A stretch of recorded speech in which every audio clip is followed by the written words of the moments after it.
Tatlong bansa ang sumugod sa West Philippine Sea, mga kababayan, para protektahan ng Pilipinas laban sa China. Wow, matinding balita to. Okay, tatlong bansa sumugod para tulungan ang Pilipinas. So ito ang bibigyan natin ng ng reaction video, komentaryo, criticism at kung ano man ang inyong saloobin diyan, mga kababayan. Pwede rin naman kayo mag-comments diyan. Kasi ito yung mga masilimuot na balita, mainit na balita tungkol sa ating West Philippine Sea. Alam niyo naman na West Philippine Sea, no? Talagang itong mga Chekwa na to talagang lantaran na nilang kumbaga inaangkin ang ating mga teritoryo sa ating exclusive economic zone diyan sa West Philippine Sea. So okay, no, kung bago ka pa lang sa aking channel, please huwag niyong kalilimutan na mag-subscribe at like sa ating YouTube channel. And also please paki-subscribe din kay Ken Tots. So si Ken Tots, magandang mga kanyang mga contents, no. So bibigyan natin ng reaction video to kasi ito yung nakakabwisit sa China.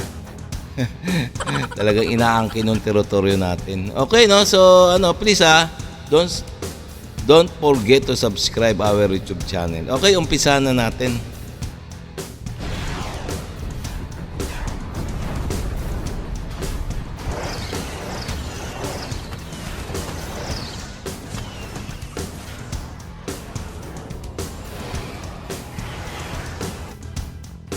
Mga kabayan, breaking news. China rumes back sa Amerika. Estados Unidos sisiguruhin daw na gagawing impyerno ang bansang China.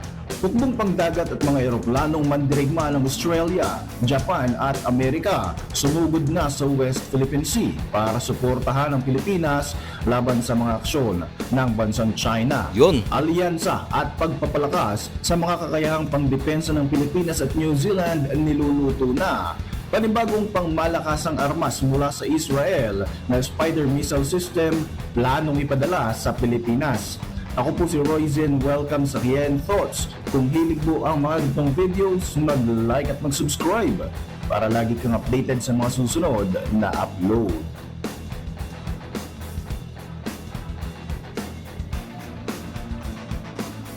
Mga kabayan, may panibagong pangmalakasang armas na naman ang pinaplanong i-acquire ng Pilipinas mula sa bansang Israel.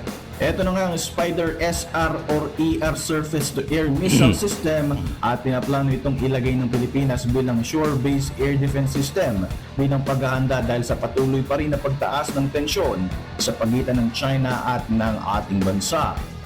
Ang planong ito ay bilang alignment na rin ng Philippine Air Force sa hawak-hawak nating Spider MR system at bilang palangga na rin sa mga threat sa Coastal Defense Regiment na BrahMos anti-ship missile.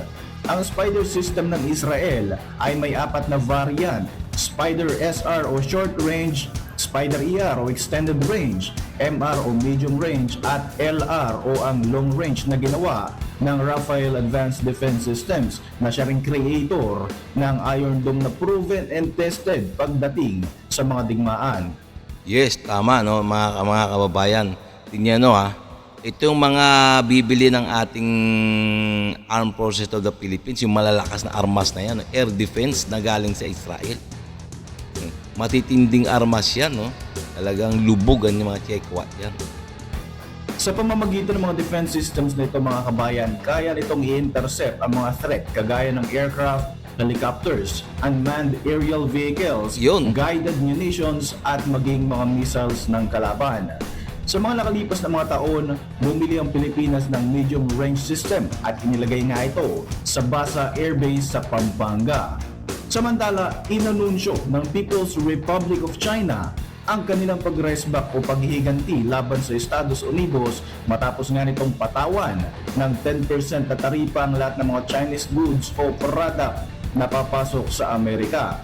Simula February 10, 2025, papatawan na rin ng dagdag na 15% na taripa ng China ang ilang mga imported goods na magmumula sa US, partikular na ang coal and liquefied natural gas products, habang dagdag na 10% naman sa mga crude oil, agricultural machinery, large displacement vehicles at maging sa mga pickup trucks.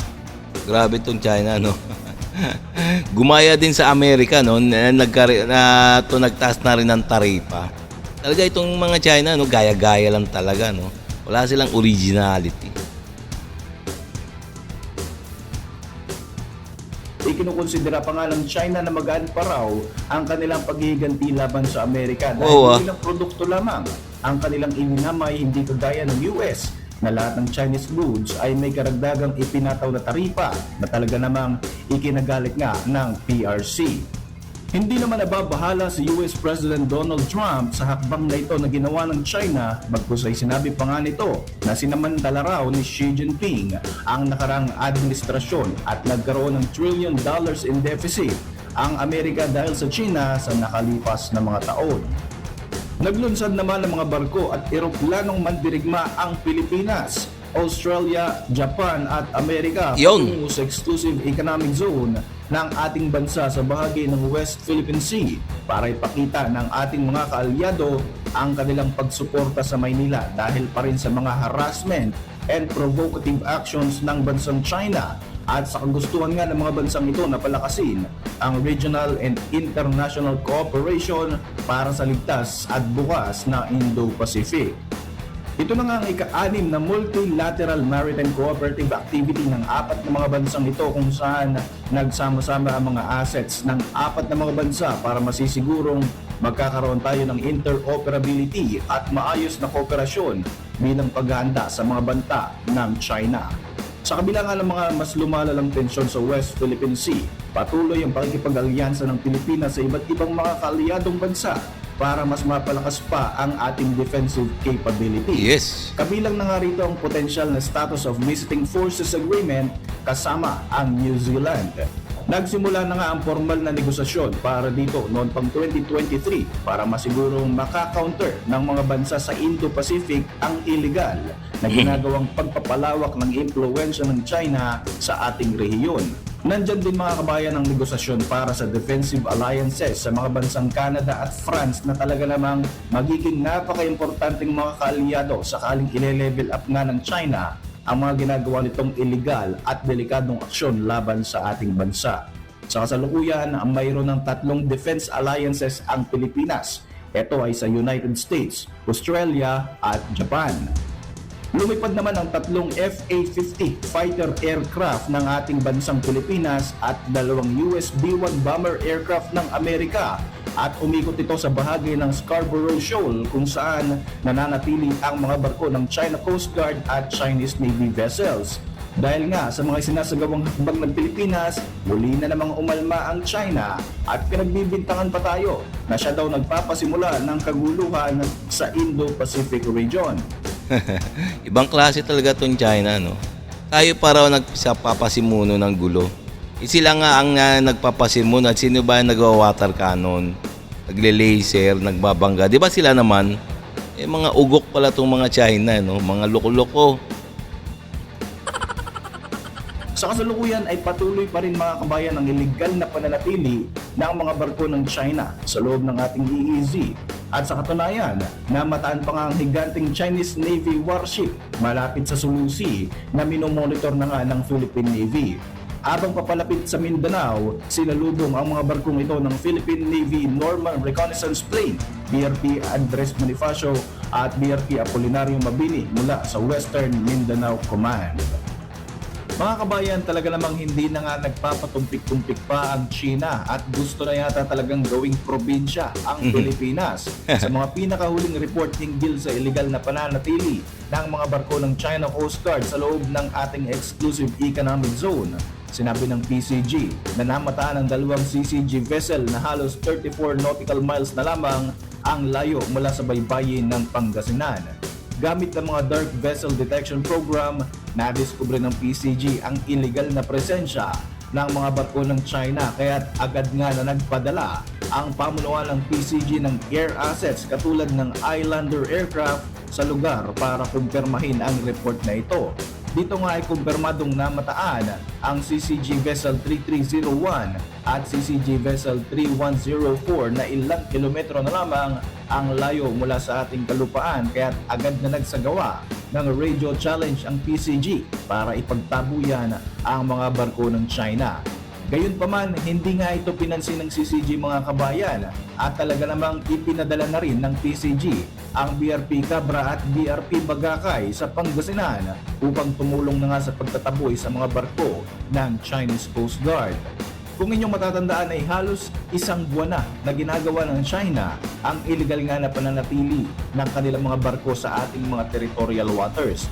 Parang nakikipagpatentero na lamang ang mga ito sa mga barko ng PCG at talaga namang ginagawa ng normal ng China ang ganitong illegal na gawain at tila ba pinapakita nito sa Pilipinas na hindi na nga nito inirerespeto ang ating karapatan bilang isang malayang bansa. Sa kabila nito mga kababayan, magiging professional at mas maingat pa rin daw ang PCG para maiwasan ang paglala ng tensyon sa pinag-aagawang teritoryo. Bukod nga sa mga barko sa Pangasinan, patuloy pa rin ang pananatili sa loob ng ating EEZ ng monster ship ng China na CCG Vessel 5901. Sinubukan itong itaboy ng BRP Teresa Magbanwa para lumabas sa ating exclusive economic zone, pero ang sagot ng China, hindi nito kinikilala ang 2016 arbitral ruling. Samantala, nag-deploy na rin ang mga barkong pangdigma ang Pilipinas sa West Philippine Sea. Inilabas na nga ng ating sandatahan ang BRP Conrado Yap at eroplanong mandirigma ang FA-50 para mas palakasin pa nga ang seguridad ng bansa bilang suporta na rin sa panawagan ni Pangulong Marcos Jr. na itigil na ng China ang kanilang mga agresibong mga aksyon sa ating nasasakupang teritoryo.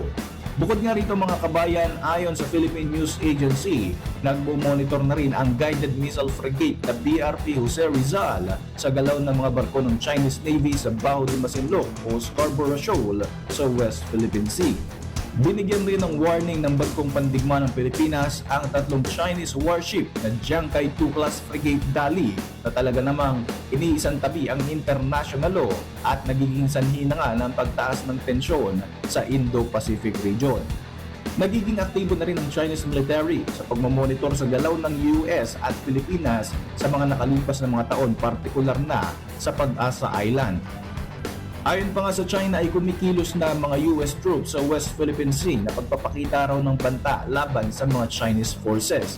Nakadeploy na rin ang malaking bilang ng American forces malapit sa Ayungin Shoal na ayon pa nga sa China ay para bang naghahanda na raw ang US-Philippine Alliance ng isang military action.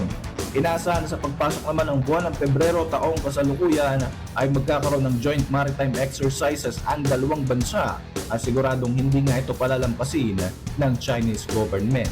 Kabayan, talagang painit na ng painit ang mga eksena sa loob at labas ng ating bansa. Mawiwindang ka na lang talaga sa mga kaganapan na ito mula sa banta ng China sa ating mga teritoryo at sa mga drama sa politika sa loob ng ating bansa, lalo tigit na malapit na nga ang midterm, local and national election. Para sa inyong mga reaksyon, mag-iwan lang ng komento sa ibaba ng video na ito. At para manatiling updated sa ating mga susunod na upload, siguruhin mag-subscribe. I-like mo na rin ang ating mga videos bilang suporta. Muli, ako po si Roy Z at maraming salamat sa patuloy na pagsubaybay sa ating channel. Okay mga guys, mga kababayan, no? So nalaman natin na talagang ang Pilipinas talagang tinutulungan ng mga malalakas na bansa at ang Pilipinas ay naipag-alyansa talaga. So handang tumulong ang mga malalakas na bansa para sa Pilipinas. Talaga nakakatuwa, no? Kaya lang itong mga Chinese na to, no, makukulit, talagang pinapasok yung natin teritoryo, mga isla diyan sa atin, mga isla diyan sa atin sa bandang Bisaya, no, hanggang Mindanao, no. Talagang kakapal talaga ng muka. Ay nako, basta naka-monitor lang ang ating mga Philippine Navy at Philippine Coast Guard. Walang problema. Basta walang magpapaputok at kung sino mang una magpaputok, gera na. Ganun lang naman yun eh. Kaya iniiwasan nila yung magpaputok ang Chinese man o ang Pilipinas. Okay, no? So okay mga kababayan, no?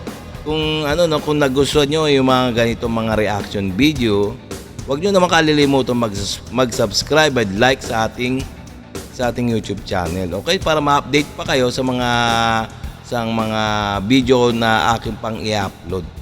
Okay? Salamat. Maraming salamat sa inyong panonood.